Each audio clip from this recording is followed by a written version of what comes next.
In the time before history, it is said the valley of Nepal was once a great lake called Nagarad. On the lake, an island.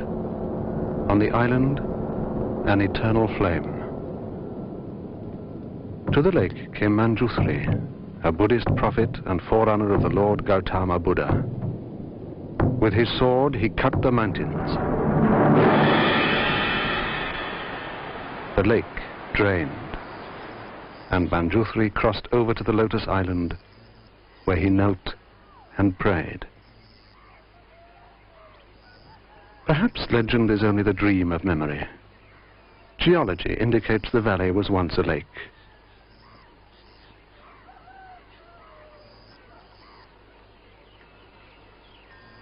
Swayambhu, a shrine beautiful and sacred, now stands where the flame once burned, on a hill overlooking the valley and capital city, Kathmandu, heart of Nepali life and spirit.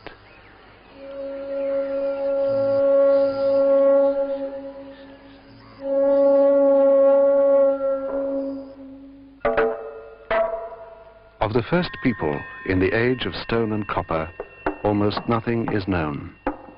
Of the people today, 100 tribes and dialects: Limbu, Gurung, Kirata, Sherpa. In their faces, a pattern of Asia.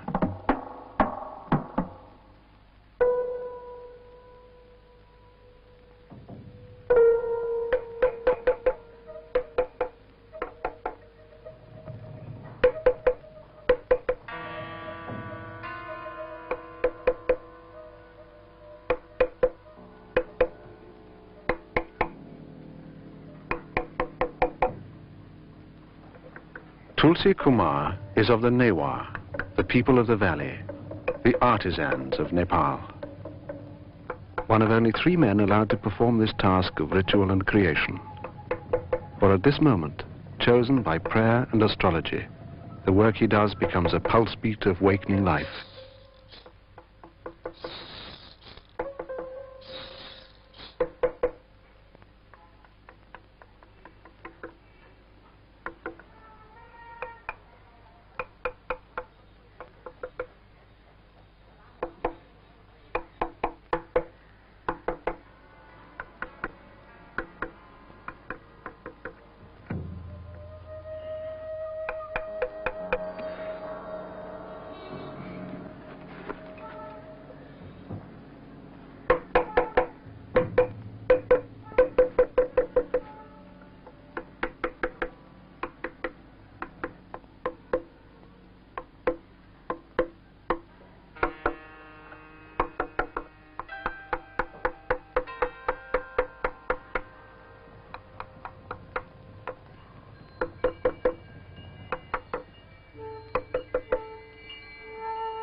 Tulsi Kumar is a living link with his ancestors and the work they did 300 years before, when the Mala dynasty began the great age of temple architecture.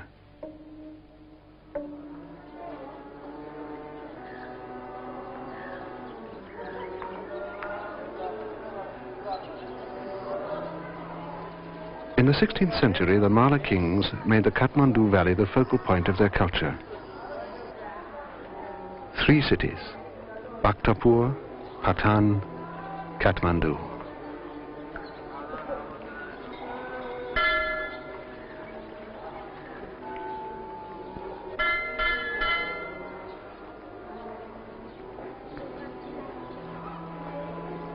Nayatapola, a 5-story pagoda, the tallest in the valley. The Golden Gate of Bhaktapur, one of the most intricate and lovely shrines in all Asia. But palaces of clay and wood cannot stand forever.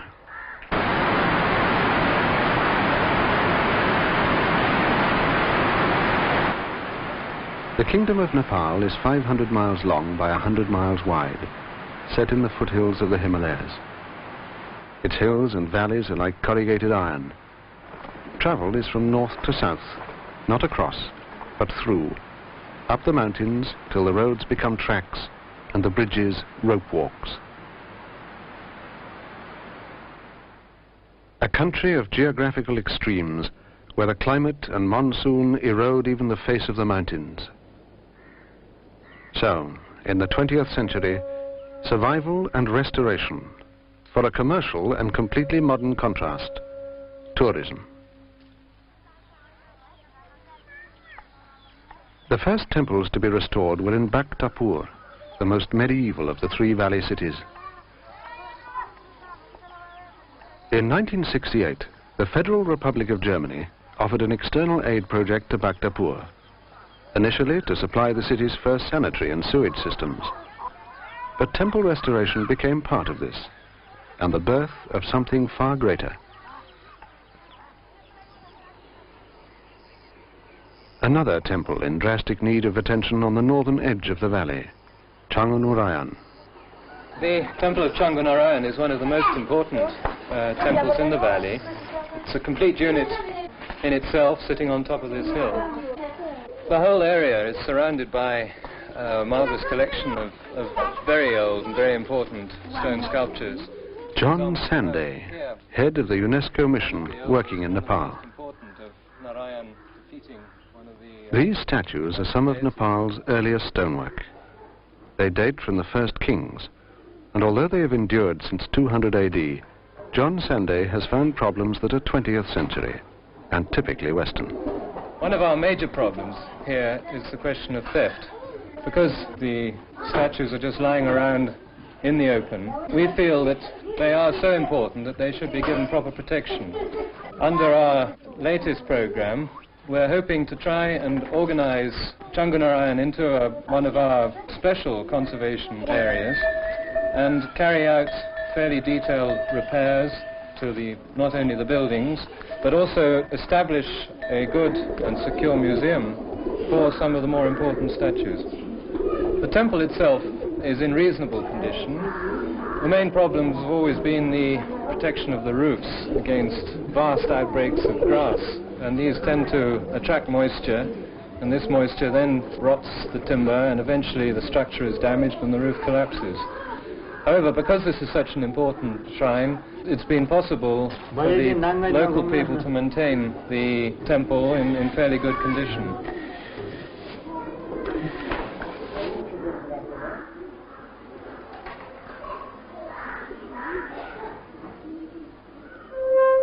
This statue in the courtyard of a Nepali village is a representation of the leaning Buddha.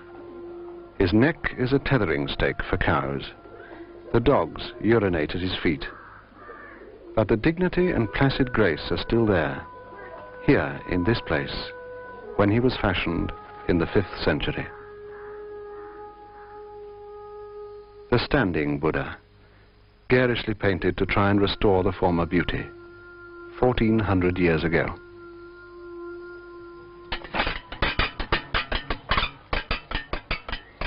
The wheel spins and the prayers ascend. The people move clockwise, always clockwise, around the stupa. Their prayers are spoken, written on flags, and spun on the wheel. Prayer is physical and visible, and part of their lives since birth.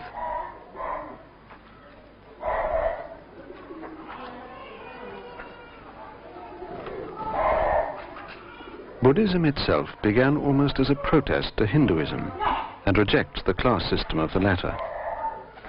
But here in Nepal, the two come together in harmony. Every Buddhist stupa has at least one Hindu shrine. The temple is built to a sacred pattern. The teachings of Buddha are interpreted in the structure. 13 tiers, topped by an umbrella of polished metal. Each golden ring symbolizes a different heaven and the long path to enlightenment. On all 4 sides, the eyes of Buddha, a temple feature unique to Nepal.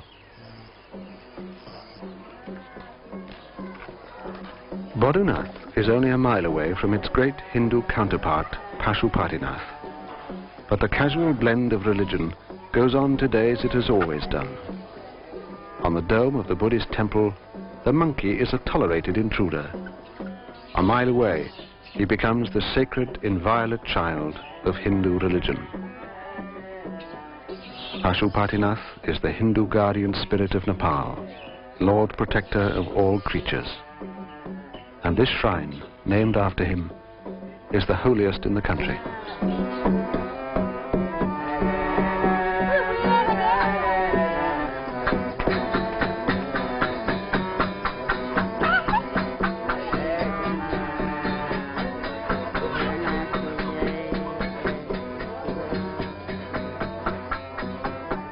Hinduism has no set creed or founder, apparently no final truth or revelation. A myriad diversity of moral creeds and deities. Gods of the Hindu pantheon are numbered in their dozens. But through it all, there is an underlying bond of obedience to one's caste and the scriptures, the Veda and the epics.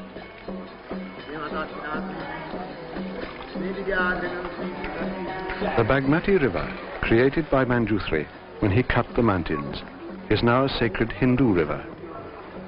The pilgrims come to wash in the holy water. The ashes of the dead are cast from its banks.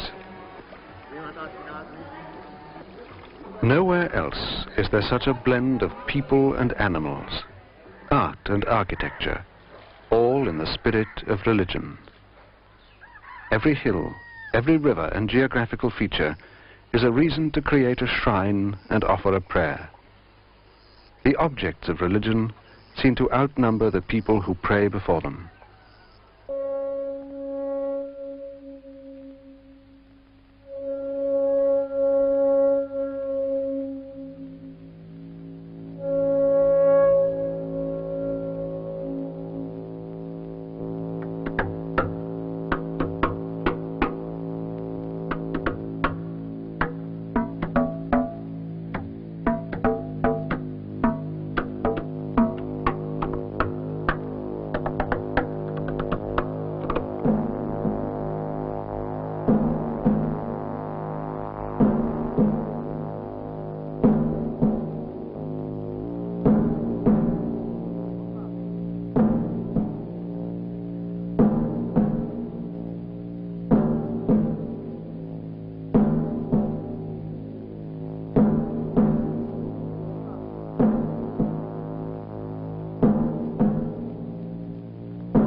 The people of the valley are the Newa, the artisans of Nepal.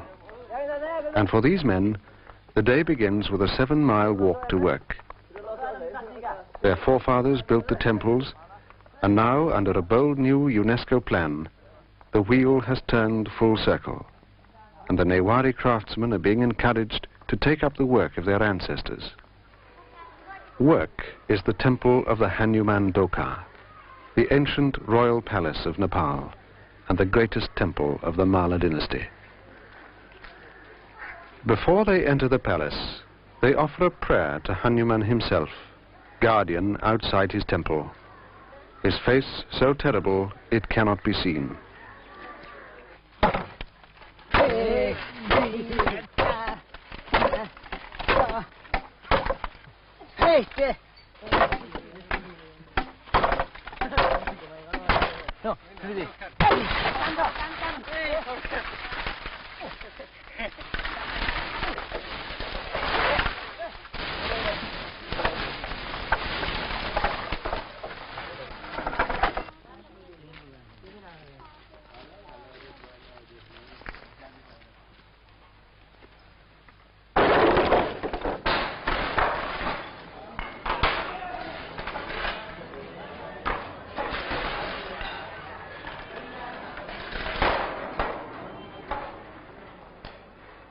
A network of bamboo poles girdles the restoration site, lashed together with hand-twisted rope.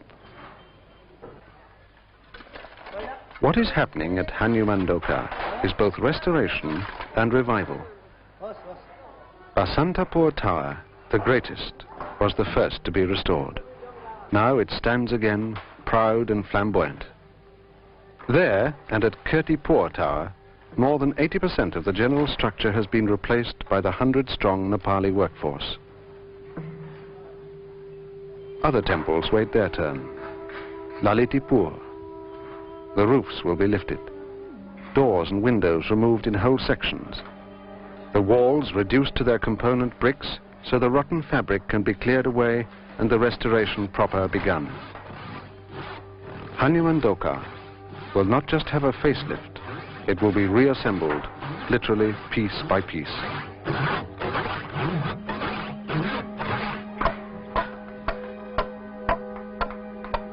As the Newari rebuild the temples, there is nothing between them and the craftsmen of 3 centuries before. All their tools are handmade, blessed and purified, and used only for the work in hand.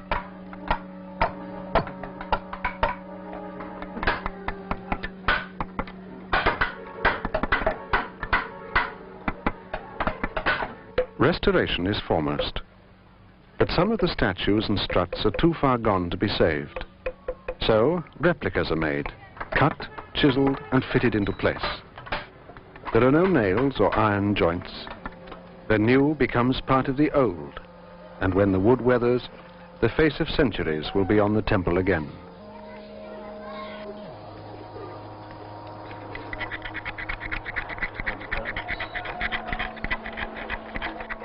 Concentration and patience for the painstaking work of restoration. The statues that can be saved are first cleaned of all dirt. Sometimes more than 8 layers of paint have to be removed. Hands, mouth and body are cleaned, then lightly brushed and coated with a chemical preservative.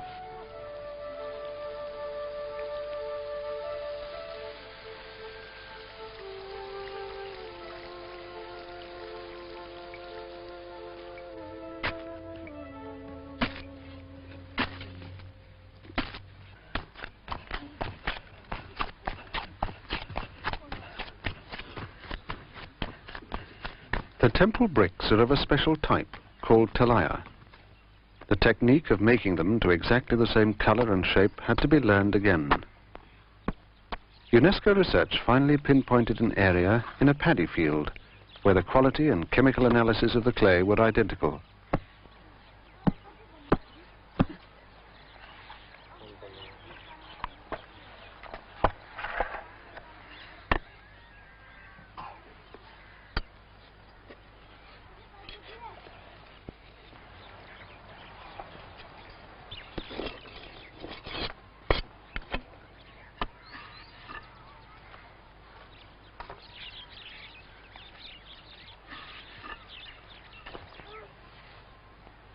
The completed brick is trimmed at an angle, wetted and glazed.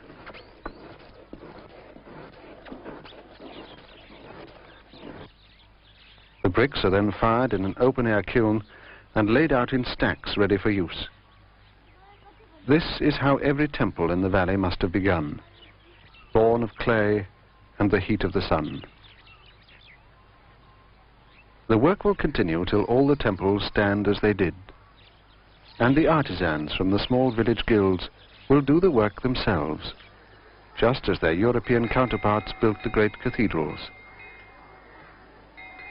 One of the hidden influences behind this revival of art and skill, why this man sits in his doorway and the Newari artisans walk 7 miles to work every morning, is tourism and the thrusting reality of the 20th century. These will not go into the temples. They will be sold in the bazaars and marketplaces, not by the quality of their workmanship, but simply by the weight and value in metal. The trappings of Western civilization came to Nepal with the Rana, a dynasty of hereditary prime ministers. The medieval kings had built the palaces and temples. In the 18th century, the Rana usurped their power and built the banks and government buildings.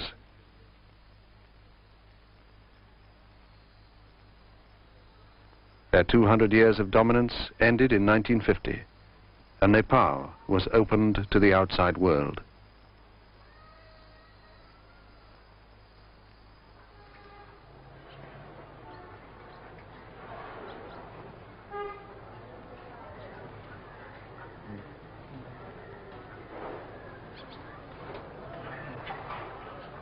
the statue is ready. Ready for the final ancient ritual that will give it spirit and life.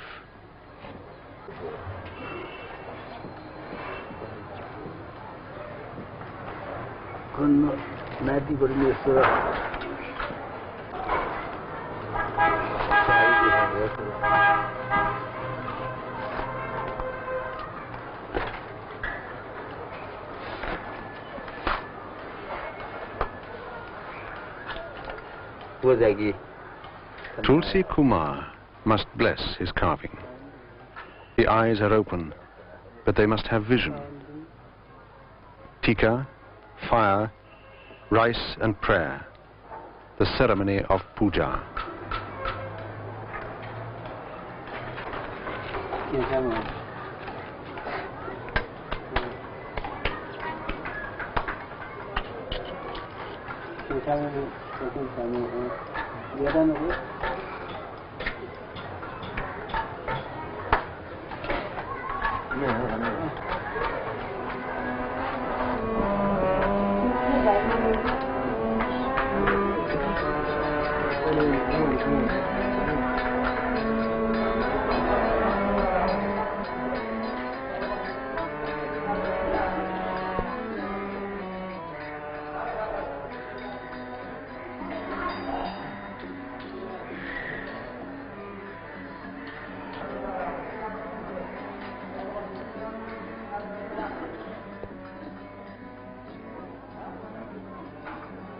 For hundreds of years, festivals symbolize a life force of Kathmandu, of religion and spirit. But how far can European materialism change a society whose values are not born of gain? Not while the temples stand, for the flickering lights remind of another flame burning on an island in the lake of Nagarad, of when the waters fell and the temples rose in the valley of the sacred fire.